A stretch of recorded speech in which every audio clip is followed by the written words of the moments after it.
Hello friends, இன்றைக்கி நம்ம mixed vegetable கூட்டு தான் செய்ய போகிறோம். அதுக்கு 4 மணி நேரம் ஊற வச்சுருக்க கடலைப்பருப்பை குக்கரில் சேர்த்துக்கோங்க. இது கூடவே கேரட், உருளைக்கிழங்கு, பச்சை மிளகாய், வெங்காயம், தக்காளி, கருவேப்பிலை, கொத்தமல்லி, மஞ்சள் தூள், உப்பு, மிளகாய்த்தூள், இஞ்சி பூண்டு பேஸ்ட், அதுக்கப்புறமா தேவையான அளவுக்கு தண்ணி ஊற்றி குக்கரை மூடி 4 விசில் விட்டு நல்லா வேக வச்சு எடுத்துக்கோங்க.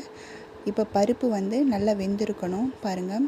இப்போ இதை சும்மா கரண்டி வச்சு கொஞ்சம் மசிச்சுக்கோங்க. தாளிப்புக்காக கடாயில் எண்ணெய், கடுகு, சீரகம், சோம்பு, காஞ்ச மிளகாய், கருவேப்பிலை இதெல்லாம் போட்டு தாளித்து நம்ம ஆல்ரெடி வேக வச்சு வச்சுருக்க அந்த காய்கறி பருப்பு இது கூட நம்ம ஆட் பண்ணி மிக்ஸ் பண்ணிக்கலாம். இது ரொம்ப சுலபமாக ரொம்ப ஃபாஸ்ட்டாக செய்யக்கூடிய ஒரு டிஷ். ரொம்ப டேஸ்டியாகவும் இருக்கும். ட்ரை பண்ணி பாருங்கள்.